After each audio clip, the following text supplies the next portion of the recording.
തന്നെ ആക്രമിക്കുന്നവരോട് പോലും പകയോ വിദ്വേഷമോ പുലർത്താതെ എല്ലാവരെയും ഒരുപോലെ ചേർത്ത് പിടിക്കുന്ന സമീപനമാണ് റോഷി അഗസ്റ്റിൻ എന്ന വ്യക്തിയെ വ്യത്യസ്തനാക്കുന്നതെന്ന് കർഷക കോൺഗ്രസ് സംസ്ഥാന പ്രസിഡന്റ് റെജി കുന്നംകോട്ടിൽ പറഞ്ഞു. കഞ്ഞിക്കുഴിയിൽ സംഘടിപ്പിച്ച റോഷി അഗസ്റ്റിന്റെ മണ്ഡല പര്യടനത്തിന്റെ സമാപന സമ്മേളനം ഉദ്ഘാടനം ചെയ്ത് സംസാരിക്കുകയായിരുന്നു അദ്ദേഹം.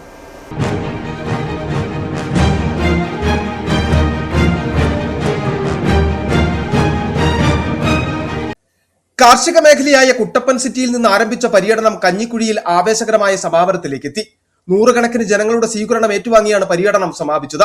കഴിഞ്ഞ 25 വർഷത്തിനിടെ കഞ്ഞിക്കുഴി ഉൾപ്പെടുന്ന പ്രദേശങ്ങളിൽ കൈവരിച്ച വികസന നേട്ടങ്ങൾ ഉയർത്തിക്കാട്ടിയായിരുന്നു റോഷി അഗസ്റ്റിന്റെ യാത്ര. മലയോര ജനതയുടെ ദീർഘകാല സ്വപ്നമായ വണ്ണപ്പുറം ചേലച്ചോട് റോഡിന്റെ നിർമ്മാണ പ്രവർത്തനങ്ങൾ പുരോഗമിക്കുന്ന സാഹചര്യത്തിൽ പര്യടനത്തിന് കൂടുതൽ പ്രാധാന്യം ലഭിച്ചു. കൂടാതെ ഇറിഗേഷൻ വകുപ്പിന്റെ നേതൃത്വത്തിൽ വിവിധ ടൂറിസം പദ്ധതികളും പ്രദേശത്ത് നടന്നുവരികയാണ്. എതിർമുന്നണിയിൽ പ്രവർത്തിക്കുന്നവർക്ക് പോലും റോഷി അഗസ്റ്റിൻ സുഹൃത്തായി തുടരുന്നു എന്നത് അദ്ദേഹത്തിന്റെ രാഷ്ട്രീയ പ്രവർത്തന ശൈലി പ്രത്യേകതയാണെന്നും റെജി കുന്നംകോട്ടിൽ ചൂണ്ടിക്കാട്ടി.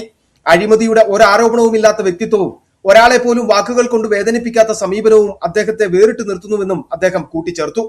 ഇടുക്കിക്കുണ്ടായിരിക്കുന്ന മാറ്റങ്ങൾ, വികസന നേട്ടങ്ങൾ, ജനങ്ങളെ ചേർത്ത് പിടിച്ച ഒരു ജനപ്രതി, ജനങ്ങൾ ആഗ്രഹിച്ച രീതിയിൽ പ്രവർത്തിച്ച ഒരു ജനപ്രതി, അതായിരുന്നു റോഷി അഗസ്റ്റിൻ.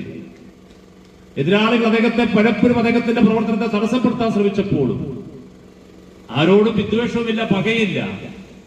മനസ്സിൽ ആരോടും ലവലേശം പോലും ഒരു അസൂയോ പകയോ വെച്ച് പുലർത്താതെ, ആരെയും ഉപദ്രവിക്കാതെ എല്ലാവരെയും ഒന്നായി കണ്ടുകൊണ്ട് എതിരാളികളെയും ബഹുമാനിക്കണമെന്നുള്ള ഒരു പൊതുപ്രവർത്തകന്റെ, ഒരു പൊതുസേവനത്തിന്റെ ഏറ്റവും വലിയ മകുടമായ മൂല്യങ്ങൾ ഉയർത്തിപ്പിടിച്ചുകൊണ്ടാണ് റോഷി അഗസ്റ്റിൻ എന്ന ജനപ്രതി പ്രവർത്തിച്ചത്. വാവച്ചൻ പെരിങ്ങലാട്ട് അധ്യക്ഷത വഹിച്ചു. നേതാക്കളായ റോമിയോ സെബാസ്റ്റ്യൻ, അനിൽ കുവപ്ലാക്കൽ, KN മുരളി, അഡ്വക്കേറ്റ് സെൽവിൻ അഗസ്റ്റിൻ പൂവത്തിങ്കൽ, സജി തടത്തിൽ, ലിസി ജോസ, സിബി പെന്താനം, ഷിജോ തടത്തിൽ, PB സതീഷ് എന്നിവർ പര്യടന പരിപാടികൾക്ക് നേതൃത്വം നൽകി. City vision Idukki.